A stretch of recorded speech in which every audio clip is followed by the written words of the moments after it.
Briefly, as we bolt towards the 11 o'clock bulletin, what was your take on what you watched last night? Well, literally a game of two halves. I thought we started the game really positively. I thought Grealish, the impact that he had on the team was excellent. You know, you could sense it from the stadium and the fans in the stadium. As soon as he got the ball, there was an excitement, a real buzz around the stadium. I thought Sterling again, you know, started the game exceptionally well. And Saka, man of the match for me, he was outstanding for a 19-year-old. You know, there was a bit of a discussion, a debate whether he should be in the squad or not. But I just feel that performance last night was so outstanding that it proves that Gareth knows his players. I think if you look at the sound bites over the last few months, he's always been very keen on Saka, the way that he speaks about him very positively, and his performance was excellent. I thought the second half it fell a bit flat. Maybe that was a little bit down to the Czech Republic not being threatening enough because they only had one shot on target. But all in all, you know, a great goal by Sterling again, well made by the team. One shot against, another clean sheet. The only nation in the tournament still to have all clean sheets.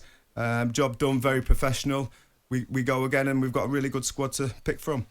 Well, Chris Iwelumo had clean sheets. We've just seen them being packed into the car as well, but we won't go into that. Not with a loud voice sitting in the reception of the Radisson Blue. Simon, I know you've got your views on Gareth Southgate. How much food for thought has last night given Southgate in terms of the players he's got at his availability?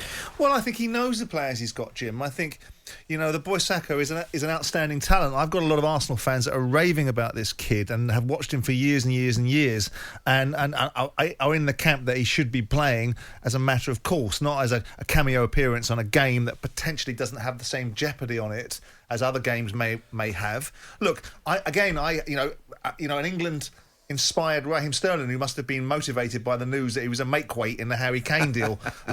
Because I thought at times Raheem Sterling, and as critical as I am about him, you cannot argue with his statistics. He scored 16 goals in the last 20 games or something of that nature. I have told you before, Simon, class is permanent, form is temporary. Trevor, you went Calm off on down. some ridiculous nonsense that he was world class. He is world class. And we all had to get some context with that after we picked ourselves off the floor with hysterics. Right? But we are looking at a game last night that was...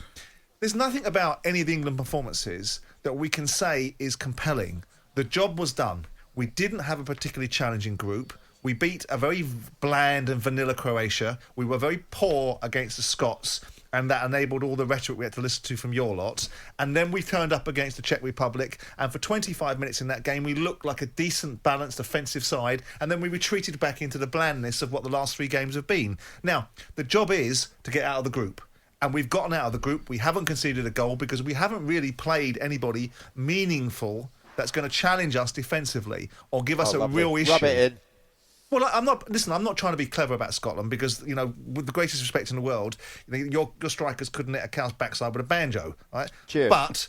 But England will now have to be far better in the next games that they play, and I think they will be, because I think they're going to play against sides that will think they can beat England as a matter of course, which means they will come on to England more, and England's better players will get more space and more time on the ball, but they won't if they don't move the ball quickly and they don't play with a degree of ambition at times. But Simon, you sound a lot less pessimistic, if I may say so. I mean, you're top of the group, clean sheet, it's going well for England. Well, I mean, obviously I'm a lot more optimistic than the Scots are, because we have something to continue to go on for.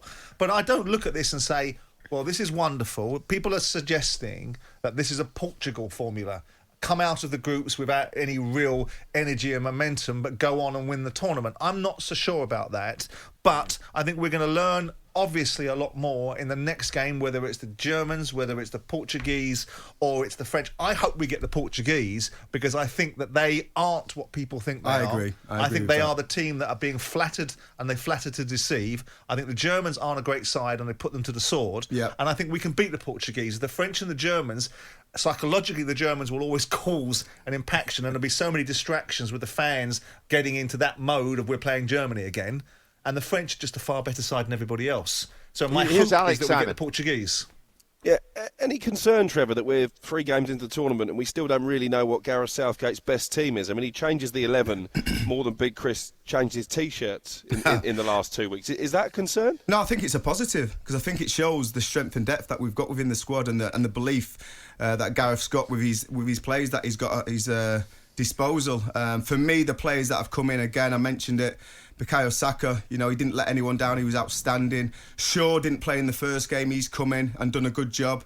I think it was great that Harry Maguire came in. I feel for Tyrone Mings because he's been exceptional. He's very, very committed to that first ball and getting the first contacts on the ball. But he's been rested for this game to give Harry Maguire minutes under his belt. Obviously, look at Jordan Henderson. I think the only negatives, really, he's rotated the side. They've got the top of the group. They're unbeaten. They've not conceded. I think the only negatives are the situation with Mount and Chilwell, that he won't have them at his disposal because they're going to be out for the next 5-6 days. For them to go straight back into the team, I think that would be a huge risk, and I don't think Gareth will take that. So, they're in a good position. They've rotated the squad. I think we can only get better.